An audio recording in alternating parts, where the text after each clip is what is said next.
Block स्तरीय विकसित गाँ विकसित ओडिशा कोरापुट जिला बंधुगा ब्लॉक सरकारी उच्च माध्यमिक विद्यालय परिसर में मिनी स्टेडियम पड़िया विकसित गाँ विकसित ओडिशा कार्यक्रम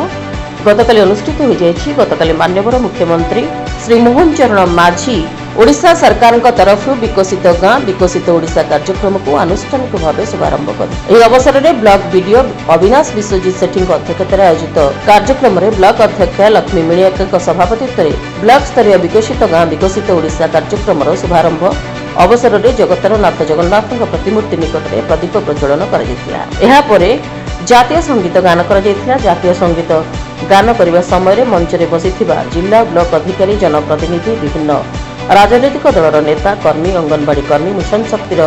एमबीके और सीआरपी कर्मी माने नीरव द्रष्टा होई निज निज आसन में रही देखा मिली। माननीय मुख्यमंत्री विकसित गाँ विकसित ओडिशा गठन पर प्रति पंचायत गाँव विकासमूलक काम 5 वर्षीय योजना प्रस्तुत करने को अभिभाषण जरिया जणाइथिले। आरंभ हो 2028 एवं 29 आर्थिक वर्ष पर्यंत ये प्रति वर्ष 5 वर्ष 5,000 कोटी टंका रखा जाइए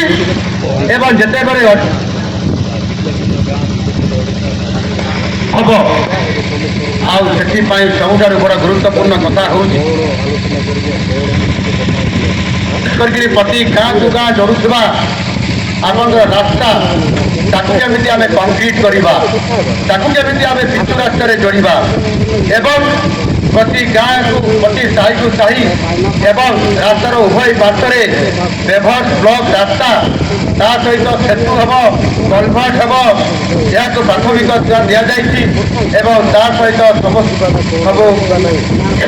प्रति गाँव प्रति पंचायत एवं कल्याण मंडप कम्युनिटी सेंटर गाधोଇବା ताकू पूरण करने ये कार्यक्रम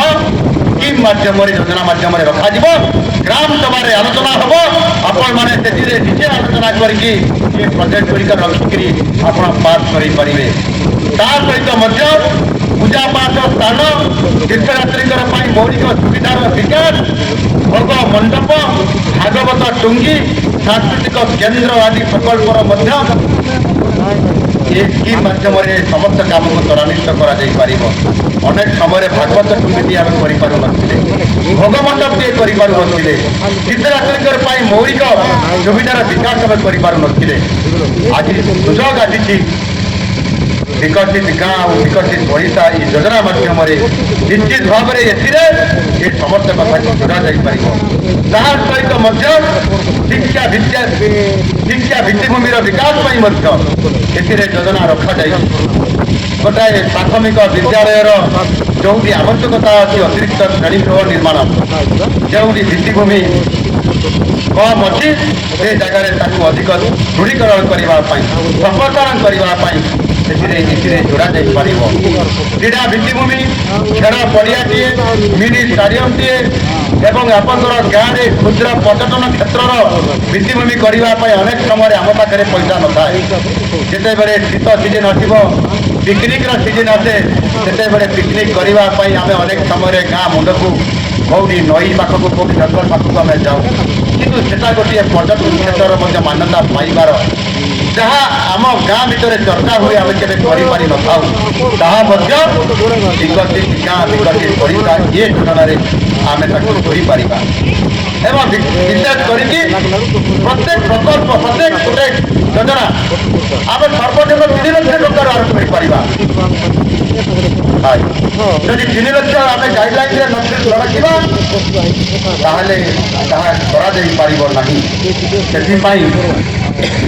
छोट प्रोजेक्ट को 3 लाख टका रखिकी गुणात्मक मानर आम बहुत उच्च गतिर कम करके देखा जहाँकि गोटे स्थायी हिसाब से प्रतिपादन हम तार उपलब्धि आम पाइपर आ ठीक से भाव में जहाँ मुझे कहूली गत सरकार समय जहाँ गत सरकार करते नवीन ओडिशा नुआ ओडिशा नवीन ओडिशा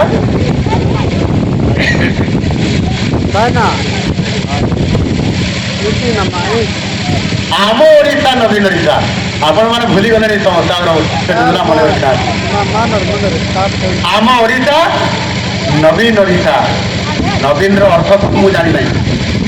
ତ ଏଇ ଯେଉଁ ଆମ ଓଡ଼ିଶା ନବୀନ ଓଡ଼ିଶା କାର୍ଯ୍ୟକ୍ରମରେ ଯେଭଳି ଭାବରେ ଯୋଡ଼ିଥିଲେ ଆଜି ଅନେକ ପ୍ରକଳ୍ପ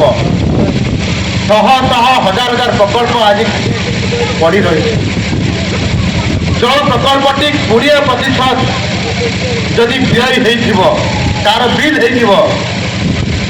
ଆଉ ତାହା ଅସମ୍ପୂର୍ଣ୍ଣ ହେଇକି ରହିଥିବ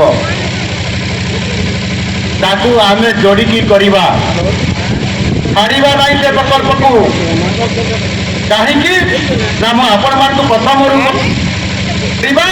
ସେତେବେଳେ ସେଥିରେ ରାଜନୀତି କରିବା ନାହିଁ। ଯଦି ନବୀନ ବାବୁ ଗତ ସରକାର ସମୟରେ ଯେଉଁ ପ୍ରକଳ୍ପଟିକୁ ଖଣ୍ଡିଆ କରି ରଖିଛନ୍ତି 20%ରୁ କମ୍ ବ୍ୟୟ ହେଇଛି ତାହେଲେ ଆମେ ଯୋଡ଼ିକରି ସେ କାମଟିକୁ ପୁରା ଦେଖେଇବା। ଆଉ ସେଥିପାଇଁ ମୁଁ ସମସ୍ତଙ୍କୁ ଆପଣମାନଙ୍କୁ ନିଶ୍ଚିତ ଭାବରେ କହିବି। ଏଥିରେ ବିଶେଷ କରିକି ସାରା ଓଡ଼ିଶାରେ ଯେଉଁଠି ଆଦିବାସୀ ଅଛନ୍ତି, ଯେଉଁଠି ଭିତ୍ତିଭୂମିର ଅଭାବ ଅଛି, ଯେଉଁଠି ପଛୁଆ ବର୍ଗ ଅଛନ୍ତି, ଯେଉଁଠି ଭିତ୍ତିଭୂମିର ଅଭାବ ଅଛି ସେଠି ଆମେ ପ୍ରାଥମିକତା ଦେଇଛୁ। ଆଉ ସେଥିପାଇଁ ମଧ୍ୟ ବିଭିନ୍ନ ଆପଣଙ୍କର PHC ଏରିଆ ମାନଙ୍କରେ ITDA ବ୍ଲକ ମାନଙ୍କରେ ମଧ୍ୟ ପ୍ରାଧାନ୍ୟତା ଦିଆଯାଇଛି। ଆଉ ସେଥିପାଇଁ ସ୍ୱତନ୍ତ୍ରତା ଦେବା ସହିତ ସେ ଅଞ୍ଚଳରେ 40% ଖର୍ଚ୍ଚ ହେବା ପାଇଁ ମଧ୍ୟ ତାର ପ୍ରାଥମିକ ସ୍ତରରେ ତାକୁ ପ୍ରାଧାନ୍ୟ ମଧ୍ୟ ଦିଆଯାଇଛି। ସ୍ୱଚ୍ଛତା ଅବଲମ୍ବନ କରାଯିବ। ପ୍ରତି ଗ୍ରାମ ସଭାର ପ୍ରୋଜେକ୍ଟରୁ ପଞ୍ଚାୟତକୁ ଆସିବ, ପଞ୍ଚାୟତରେ ତାହା ଏ ପ୍ରସ୍ତାବ ଗୁଡ଼ିକ ବ୍ଲକକୁ ଆସିବ, ବ୍ଲକରେ ଏ ପ୍ରସ୍ତାବ ଗୁଡ଼ିକ ପୁନର୍ବାର ଯାଞ୍ଚ ହେଇକରି ଜିଲ୍ଲାକୁ ଆସିବ ଏବଂ ଜିଲ୍ଲାରେ ତାହା ଯାଞ୍ଚ ହେଇକରି ଜିଲ୍ଲାପାଳଙ୍କ ନେତୃତ୍ୱରେ ଗୁଡ଼ିକ ସମ୍ପୂର୍ଣ୍ଣ ଭାବରେ ଜିଲ୍ଲା ପରିଷଦର ଅଧିକାରୀ ମାନଙ୍କର ଜରିଆରେ କଲେକ୍ଟରଙ୍କର ପାଖକୁ ଆସିଲା ପରେ ଏହା ସମ୍ପୂର୍ଣ୍ଣ ଭାବରେ ଅନୁମୋଦନ ଲାଭ କଲା ପରେ ଏ ପ୍ରକଳ୍ପ ଗୁଡ଼ିକ ତ୍ୱରିତ ପର୍ଯ୍ୟାୟରେ ଆରମ୍ଭ ହେବ। ତେଣୁ ନିଶ୍ଚିତ ଭାବରେ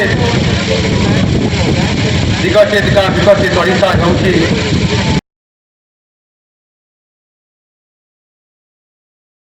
ବନ୍ଧୁଗା ବ୍ଲକର 13ଟି ପଞ୍ଚାୟତରେ ଚଳିତ ମାସ